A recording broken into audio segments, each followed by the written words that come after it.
सवर्णं कर्णघूर्णद्विरेफा वलिकलितकपोलोद्दान दामाभिरामं गिरिशगिरिसुताभ्यां लालितं नित्यमङ्के सजनभरणशीलं शीलये विघ्नराजम् योऽन्तःप्रविश्य मम वाचमिमां प्रसुप्तां सञ्जीवयत्यखिलशक्तिधरस्तदाम्ना अन्नात्सहस्रचरणश्रवणत्वगादि प्राणान् नमो भगवते पुरुषाय तुभ्यं तद्दिव्यमव्ययं धाम सारस्वरूपास्महे यत्प्रसादात् प्रलीयन्ते मोहान्धतमसच्छट श्रीराम जय राम जय राम।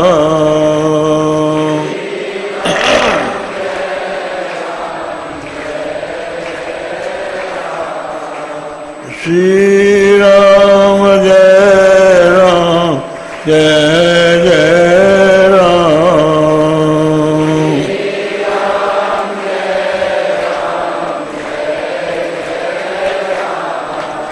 श्री राम जय राम जय जय राम।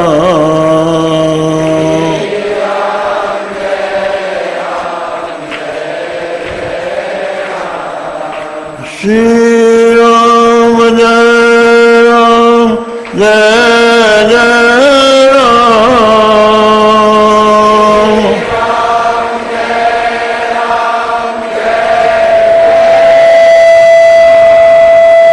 श्री राम जय राम जय जय राम।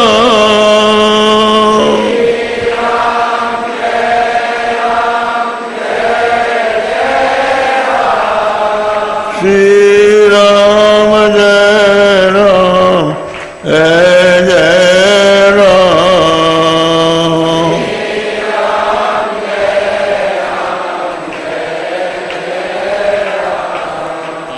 श्री राम जय राम जय जय राम।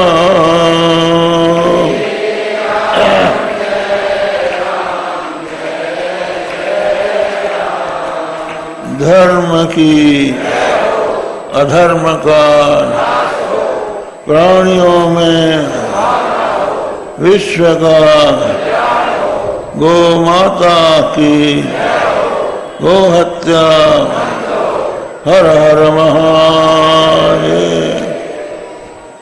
समुपस्थित सज्जनों देवियों, भगवान निर्गुण निराकार निर्विकार अचिंत्य अव्यपदेश एकात्म प्रत्यय सार होते हुए भी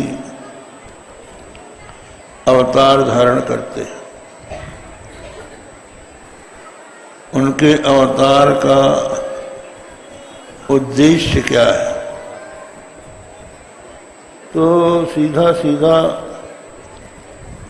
जैसा कि श्रीमद् भगवद गीता में बताया, परित्राणाय साधूनां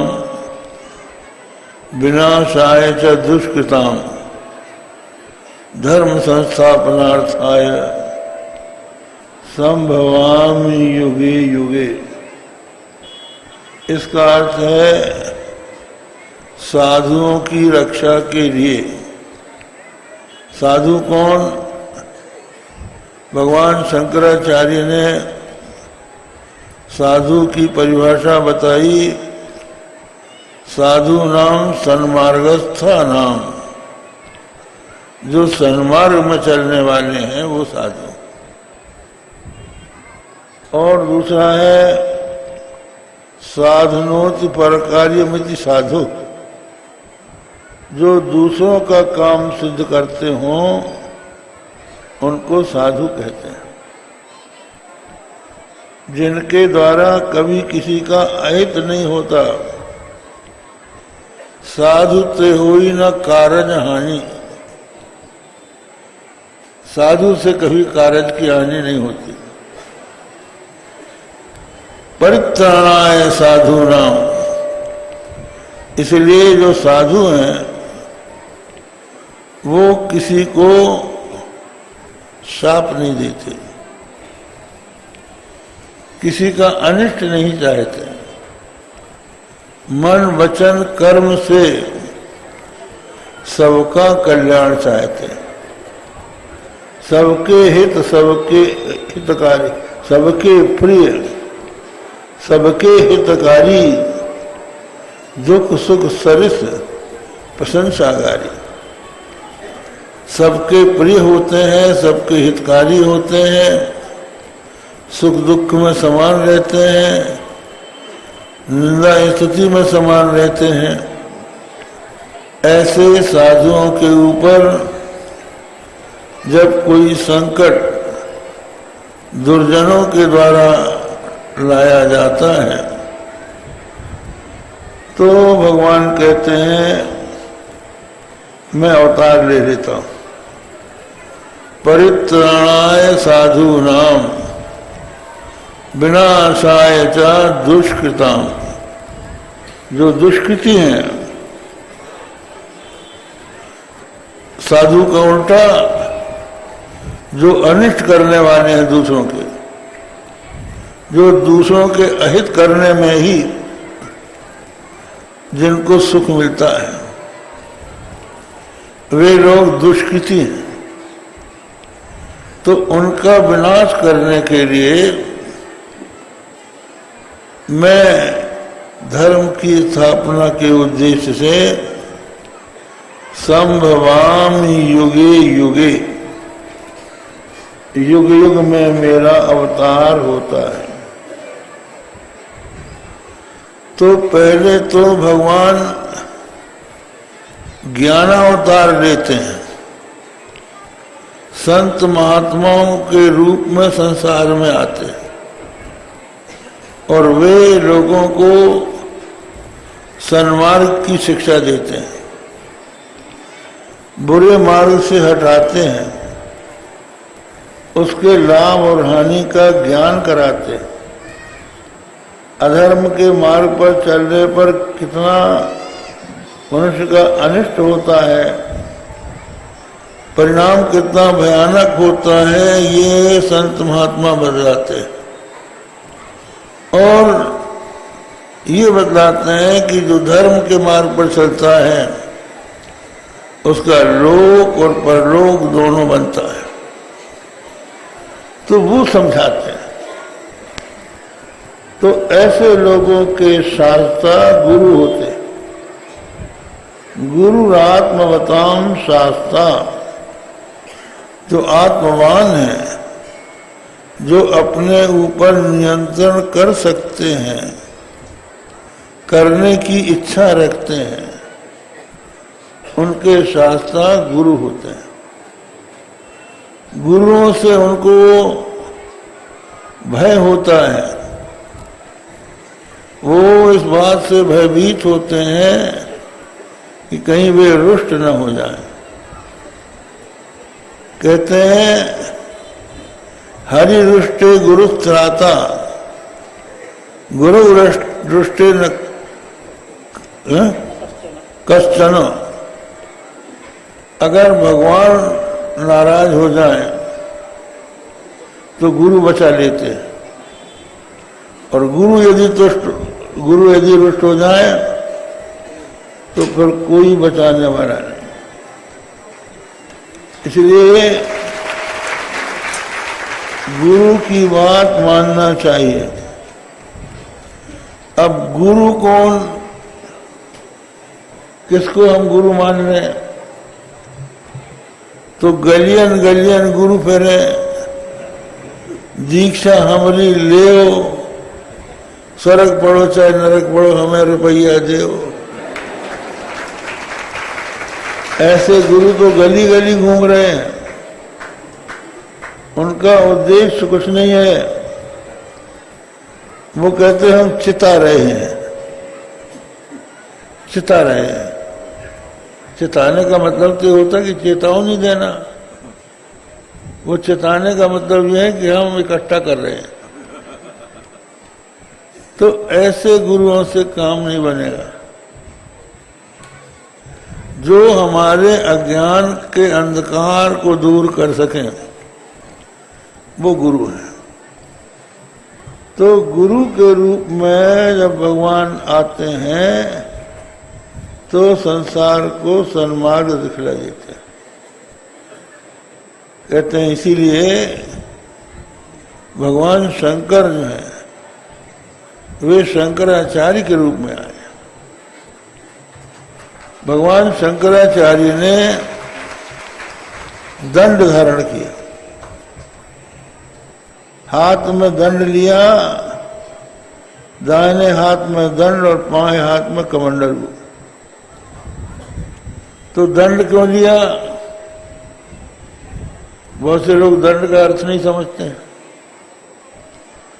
एक ने पूछा दंडी महात्मा से, वो समझदार नहीं था, पूछा कि ये दंड क्यों रखते हो? क्या तुम्हारे जैसे दुष्टों को ठीक करने के लिए? ये नहीं, दंड का अर्थ ये है दंडन न्यास। ये हमने प्रतिज्ञा कर रखी है कि हम सबको अभय दान देंगे, हमसे किसी को भय न हो, इस बात का द्योतक ही दंड है।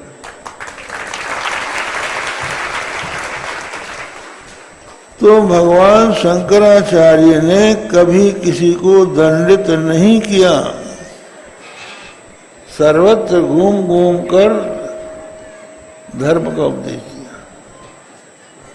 अब ऐसे लोगों की रक्षा के लिए भगवान आ जाते हैं। शांकर दिग्विजय में एक कथा आती है कि एक कापालिक था। एक कापालिक नाम का संप्रदाय पहले भारत में था जो भैरव की सुरा से उपासना करता था, नर बलि देता था।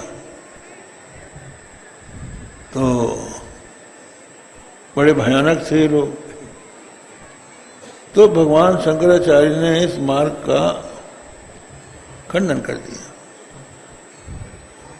तो कर्कश नाम का एक कापालिक था, वो शास्त्रार्थ करने आया। शास्त्रार्थ में जब पराजित हो गया तो उसने अपने मंत्र का बल दिखाया। मंत्र का बल दिखाया तो क्या हुआ, एक मनुष्य की खोपड़ी में शराब भर के आया और भैरव का आवाहन किया। भैरव प्रकट हो गए। उन्होंने पूछा क्यों बुलाया? तो बोला कर्कश कि सन्यासी को खा जा। तो भैरव बोले ये तो मेरा रूप है, इसका द्रोह तूने क्यों किया? जैसे कोई ककड़ी चबा जाए, भैरव ने उसी कर्कश को चबा लिया। तो ये होता है। तो फिर भगवान आ जाते, परित्राणाय साधूनां विनाशाय च दुष्कृतां। इसी तरह से एक और व्यक्ति था कापालिक। उसने ये संकल्प किया था कि हम भैरव को या तो राजा का सिर चढ़ाएंगे या योगी का सिर चढ़ाएंगे। तो राजा के पास जाके सिर काटना सामान्य बात नहीं है, जा ही नहीं सकते वहां। तो उसने भगवान आदि शंकराचार्य को पकड़ा और एकांत में मिला। ऐसे लोग एकांत में मिलते हैं कि महाराज आप तो परोपकारी हैं, आपको अपने शरीर की जरूरत है नहीं, तो हम चाहते हैं कि हमारा संकल्प आपके द्वारा पूरा हो जाए। हम नरबली चढ़ाने का, योगी की नरबली चढ़ाने का संकल्प कर चुके हैं, तो आप महाराज ये संकल्प पूरा करा दीजिए। तो भगवान आदि शंकराचार्य बोले कि भाई ऐसा है कि हमारे चेले जो हैं ये तो हमको मरने नहीं देंगे। जब हम एकांत में ब्रह्म का ध्यान करते हो, निर्विकल्प समाधि में बैठ जाएं, उस समय आके हमारा सिर काट लेना और भरारों को बलि चढ़ा देना। तो उसने कहा ठीक है। तो भगवान शंकराचार्य बैठ गए ध्यान में। एक सज्जन थे, वो कहते थे कि मैं शंकराचार्य से भी ज्यादा ज्ञानवान हूं, क्योंकि मैंने शंकराचार्य के भी सिद्धांत को पढ़ा है और उसके परवर्ती जो दूसरे आचार्य हैं उनके सिद्धांत को भी पढ़ा है, तो मेरा ज्ञान उनसे ज्यादा है। तो हमसे लोगों ने पूछा तुम्हारा क्या बात है? हम कहा ठीक है, अगर आपके सामने कोई कापालिक आके कह दे कि हम तुम्हारा सिर काटेंगे तो तुम्हारी समाधि लगेगी या तुम्हें नींद आएगी? हम क्या, उन्होंने समाधि लगा ली और अपना सिर शरीर को छोड़ने के लिए तैयार हो गए। पर हुआ क्या, उनके एक शिष्य थे सनंदन नाम के, तो सनंदन ने भी उसी समय ध्यान लगाना प्रारंभ किया। तो ध्यान के पहले गुरु का ध्यान किया जाता है। ध्यान मूलम गुरुर मूर्ति, पूजा मूलम गुरु पदम, मंत्र मूलम गुरुर वाक्यम, मोक्ष मूलम गुरु कृपा।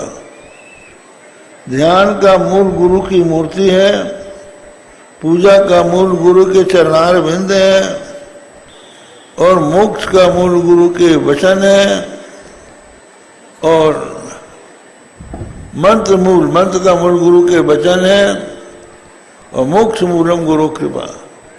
गुरु की कृपा मोक्ष का मूल है। तो वो ध्यान में गुरु का ध्यान करने लगे तो उनके मन में गुरुदेव समाधित रूप में दिखाई पड़े और कापालिक को खड्ग लेकर उनको मारने के लिए उद्यत देखा तो उनको आवेश आ गया। वो नरसिंह भगवान के उपासक थे। लक्ष्मी नृसिंह मम देहि करावलंबम। उन्होंने नरसिंह भगवान का स्मरण करके कहा कि मेरे हाथ में आप कोई अवलंबन दीजिए। तो वो नरसिंह रूप बन गए और उस कापालिक को पकड़ के उसकी छाती फाड़ दिया और भगवान की रक्षा कर। तो कहने का मतलब यह है कि कभी कभी भगवान अवतार लेते हैं। यद्यपि भगवान सर्वशक्तिमान है, सर्वज्ञ है और सत्संकल्प है, उनका संकल्प व्यर्थ नहीं जाता। तो इसलिए ये प्रश्न आता है कि भगवान कंस को मारने के लिए क्यों बनते हैं, कृष्ण होते हैं?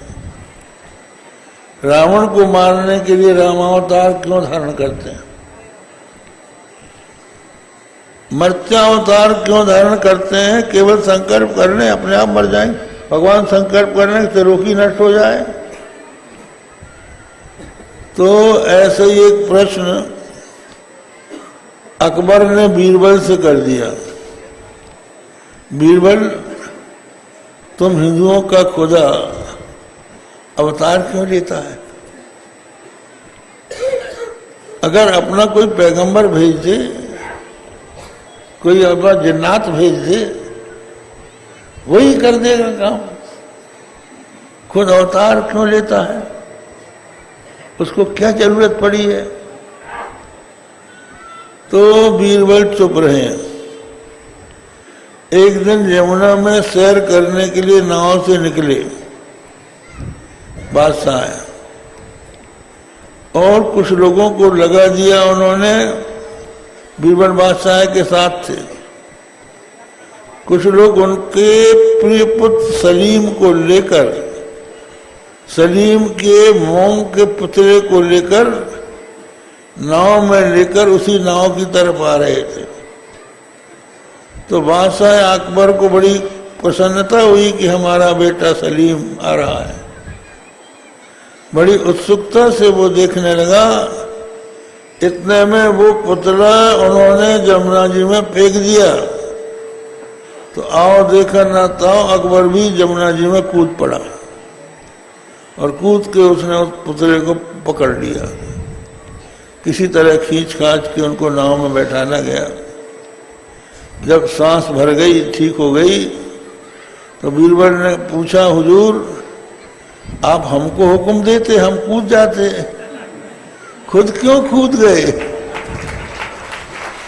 बोले बीरबल मुझसे रहा ही नहीं गया, मेरा बेटा मेरे सामने डूब जाए मुझसे सहन नहीं हुआ, इसलिए मैं कूद पड़ा।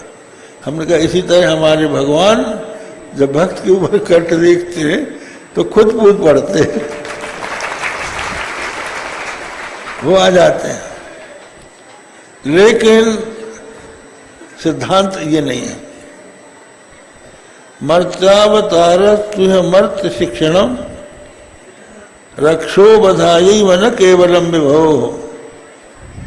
भगवान का जो अवतार है वो मनुष्यों को, मर्त्यावतार मनुष्य अवतार मनुष्यों को शिक्षा देने के लिए है, राक्षसों के वध के लिए नहीं है। भगवान राम ने रामावतार लिया तो धर्म पहले शास्त्रों में था, वेदों में था, लोग उसको सुनते थे, तो भगवान ने आचरण करके दिखा दिया कैसे धर्म का पालन किया जाता है। आप देखिए भगवान राम का चरित्र कितना अद्भुत है कि उनको राजा दशरथ ने कह दिया कि कल तेरा राज्याभिषेक करूंगा। वशिष्ठ ने कह दिया कि आज व्रत करो। माता कौशल्या हवन करवा रही है ब्राह्मणों से, और दूर दूर से लोग राम का राज तिलक देखने के लिए अयोध्या की गली गली में छाए हुए हैं। घर घर बंधन पताका मंगल कलश लिख रहे हैं, कल राम का राज्याभिषेक होगा। और राम को बुलाकर कह दिया जाता है कि तू वन चला जा। अब सोचिए, आज के नेता को अगर टिकट नहीं मिलता तो पार्टी बदल लेता है वो।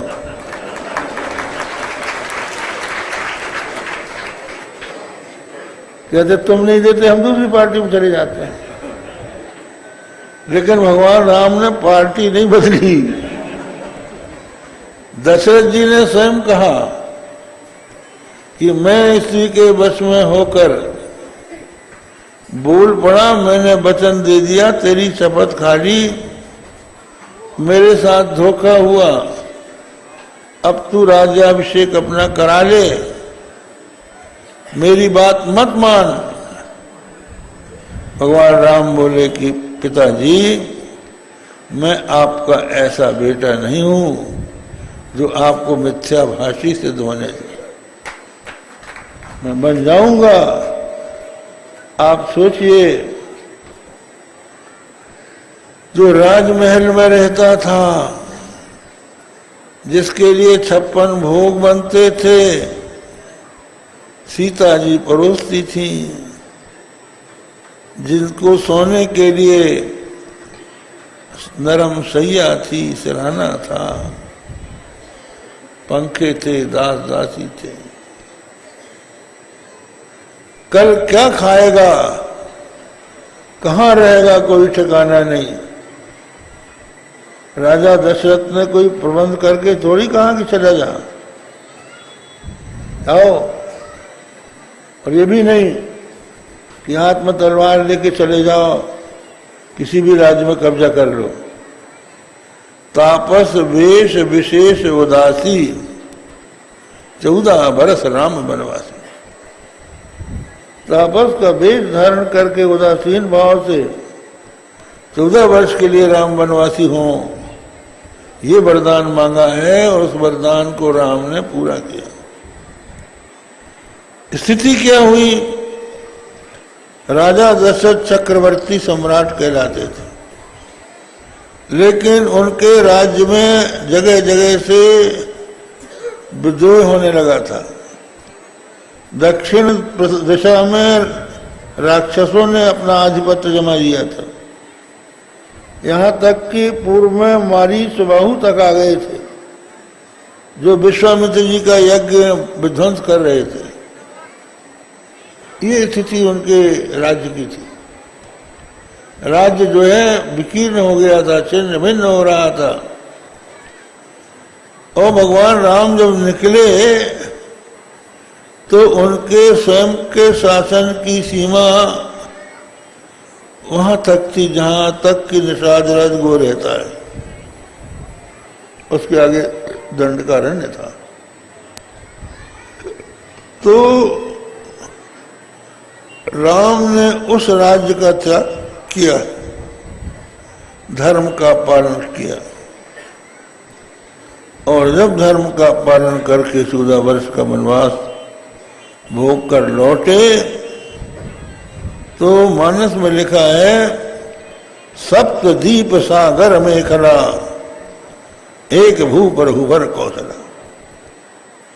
7 द्वीप और सागर मेखला, उसके मात्र एकमात्र राजा भगवान श्री राम हो। तो धर्म की बात है। अभी आपको बताया, सुरेश जी ने स्वतंत्रता आंदोलन में हमने भाग लिया।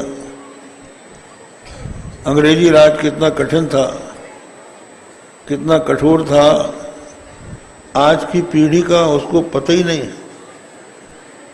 वो कितने दमनकारी थे। कोई भी व्यक्ति यदि कोई हट्टा कट्टा दिखता था तो वो उनकी आंखों में खटकने लगता था। ये हालत थी। कोई खादी टोपी लगा नहीं सकता था, भारत माता की जय नहीं बोल सकता था कोई। भारत में सुई भी नहीं बनती थी, जापान से आती थी। यहाँ की रुई मैनचेस्टर से बनकर कपड़े आते थे, यहाँ कपड़े मिल नहीं थे। इस तरह भयंकर राज्य में हम लोग खड़े हुए, भारत माता की जय कहकर, वंदे मातरम बोलकर। जेल में हमको ठूंस दिया गया। तो बनारस में एक चौका घाट जेल है, उसके 11 नंबर बैरिक में हमने 9 महीना बिताया। उसके बाद भारत जब आजाद हुआ तो हम बनारस पहुंचे शंकराचार्य होकर। तो हमारे साथ जो जेल में थे सियाराम मैत्रे, उन्होंने हमारा नाम सुना स्वरूपानंद, तो सोचने लगे कि वही तो नहीं है। तो वो हमको देखने आया, परखने के लिए कि वही है कि कोई दूसरा है। तो हमने कहा कहिए मैत्रेयी जी, पहचान लिया? तो उसने भी पहचान लिया। वो रेलवे ये जेल का डीआईजी बन गया था भारत की स्वतंत्रता के बाद। उसी जेल में जहां हम 9 महीना कैदी के रूप में रहे, वहां हमारा सिंहासन लगा, उसने लगा दिया।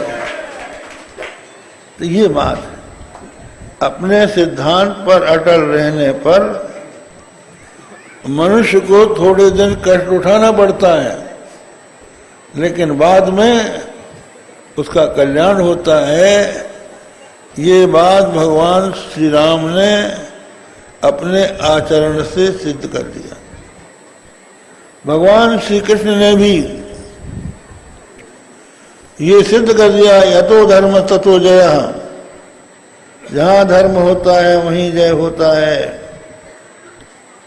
तो एक उद्देश्य तो भगवान का ये है, मर्त्यावतार यह मर्त शिक्षणम। लेकिन एक सबसे बड़ी बात है, श्रीमद् भागवत में एक श्लोक है,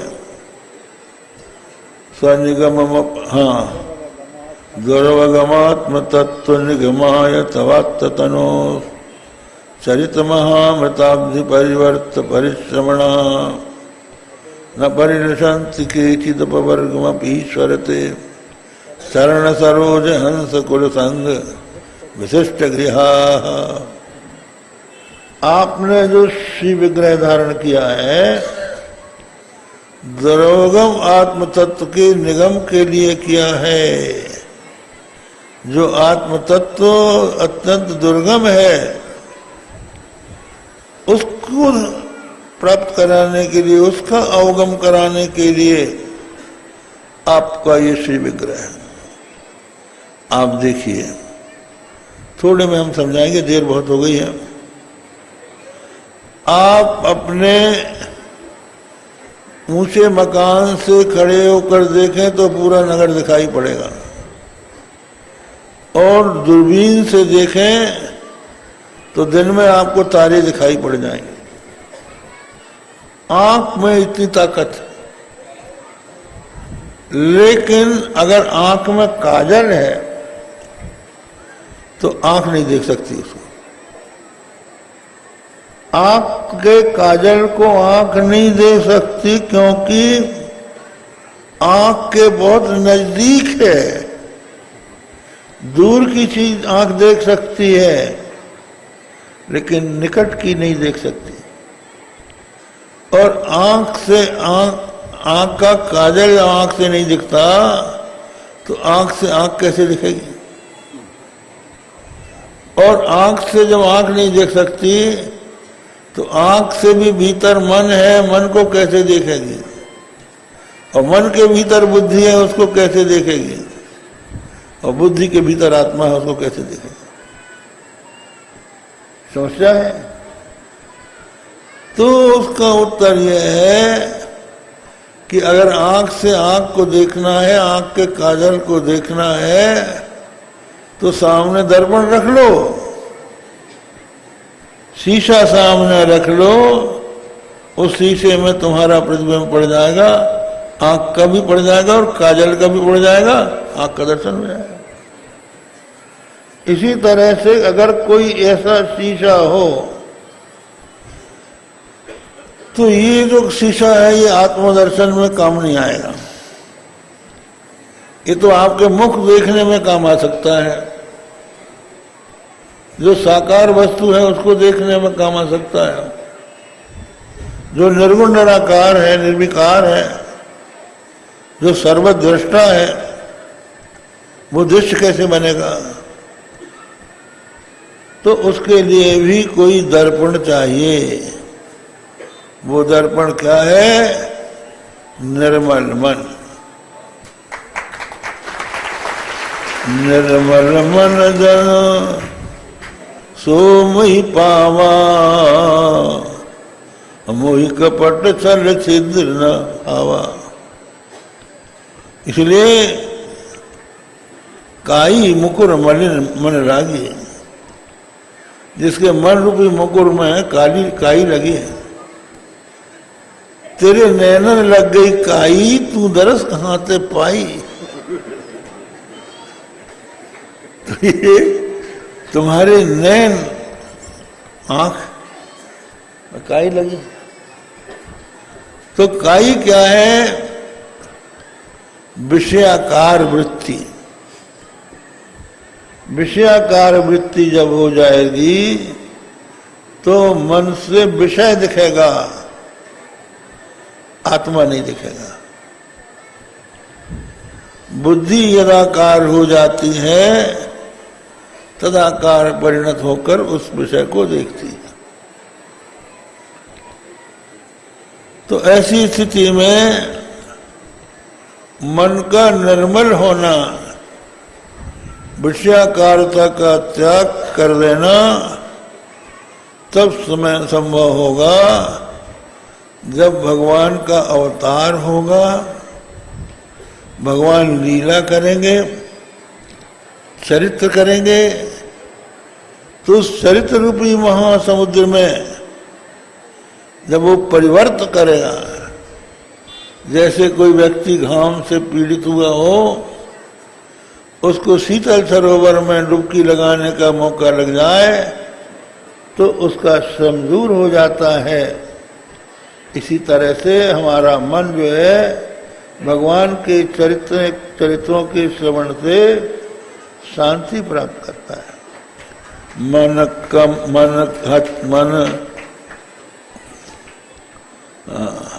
मन करी विषय अनल मन जरई, होई सुखी जो यही सर परई। गोस्वामी तुलसीदास जी कहते हैं मन करी माने हाथी है, ये विषय रूपी दावा नल में झुलस रहा है। होई सुखी जो यही सर परई, जो इस सरोवर में भगवान के चरित्रामृत में, चरित्रामृत सरोवर में जो स्नान करता है उसको शांति मिलती है। हो ही सुखी जो ही से परे। तो ऐसा सुख भगवत चरित्रों के श्रवण से, लीला के चिंतन से प्राणी को मिलता है कि मनुष्य न परिरसंत के चिदप वर्ग मपीश्वर से चरण सरोज हंस परिवर्तन कुरसंग विशिष्ट गृहा। चरण सरोज हंस, हंस जो होता है वो सरोवर के ऊपर बैठता, सरोज के कमल के ऊपर बैठता है। ये कभी समय प्रसिद्धि है कि मान सरोवर में हंस कमल खिले रहते हैं, उन कमलों के ऊपर हंस बैठ के मुक्ता चुकते हैं। तो ये जो महात्मा है भगवान के चरण कमलों में विराजमान रहते हैं, उन चरणों में भ्रमर बनकर रहते हैं। पद राजीव वरणी नहीं जाही, मुनि मन मधुप बसन बसही जी माही। तो चरण सरोज हंस, ऐसे हंस जो महात्मा हैं, ऐसे महात्माओं के कुल में, संत महात्माओं के बीच में बैठकर सत्संग करते हुए भगवान के चरित्रामृत लीलामृत का जो अवगाहन करते हैं, वो सांसारिक भोगों की तो बात क्या है, मोक्ष की इच्छा तक का त्याग कर देते हैं। तो जब सारी इच्छाओं का त्याग हो जाता है तो वही तो मोक्ष है। जब मोक्ष हो गया तो उसकी इच्छा कहां से होगी? बंधन क्या है? मनुष्य की जो कामनाएं हैं वही बंधन है। कामनाओं का त्याग किया, बंधन मुक्त हो गया। जब मुक्त हो गया तो मुक्ति की इच्छा क्या करेगा? न परिरसंत के चीज वर्म। तो ये सब सिद्धांत की बातें हैं, फिर आप सुनेंगे। अब यह है कि ये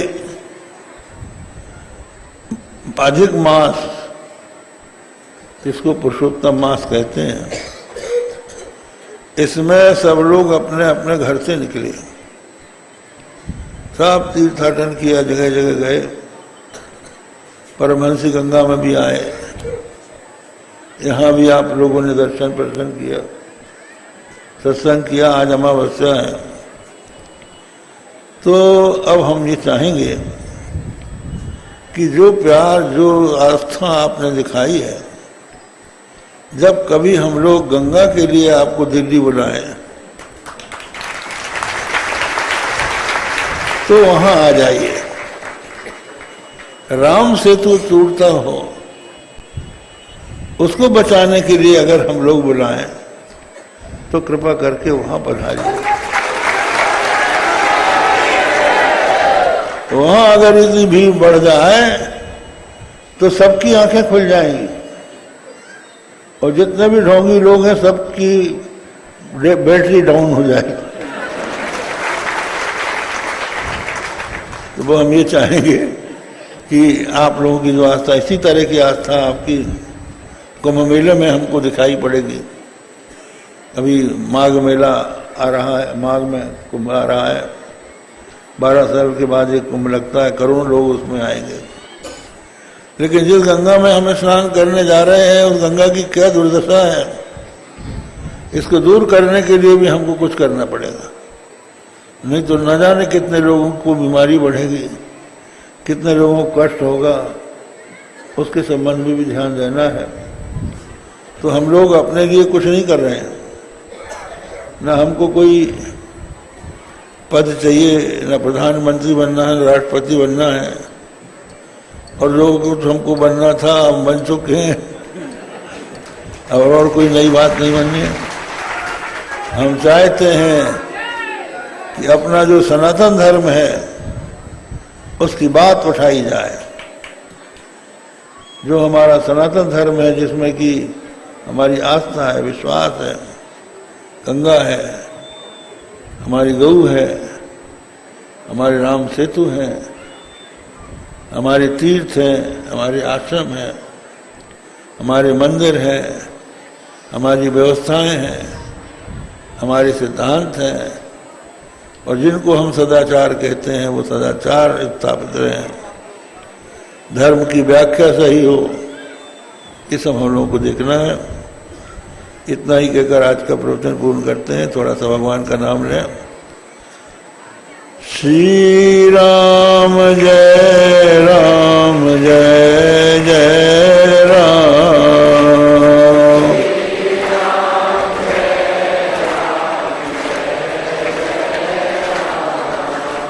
श्री राम जय राम, जय जय राम।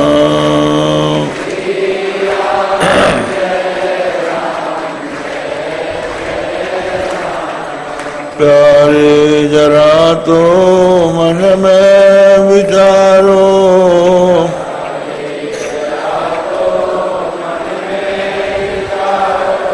क्या साथ लाए अरुले चलोगे।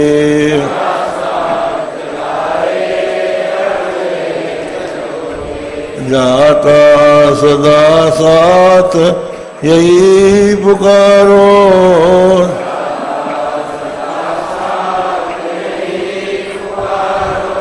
गोविंद दामोदर माधवेति।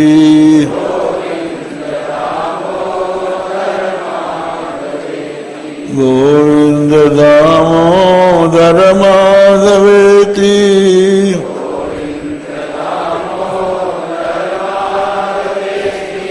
हे कृष्ण हे यादव हे सखेति।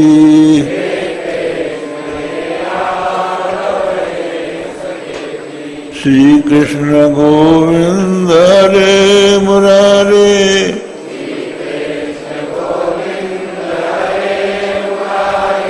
हे नाथ नारायण वासुदेव।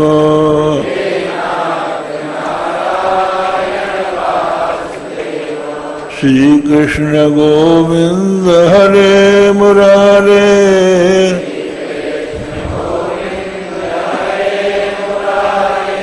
हे नाथ नारायण वासुदेव।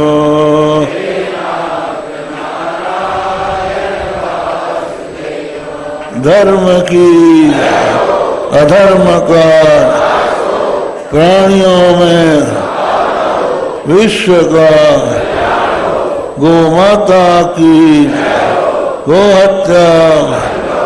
हर हर महादेव।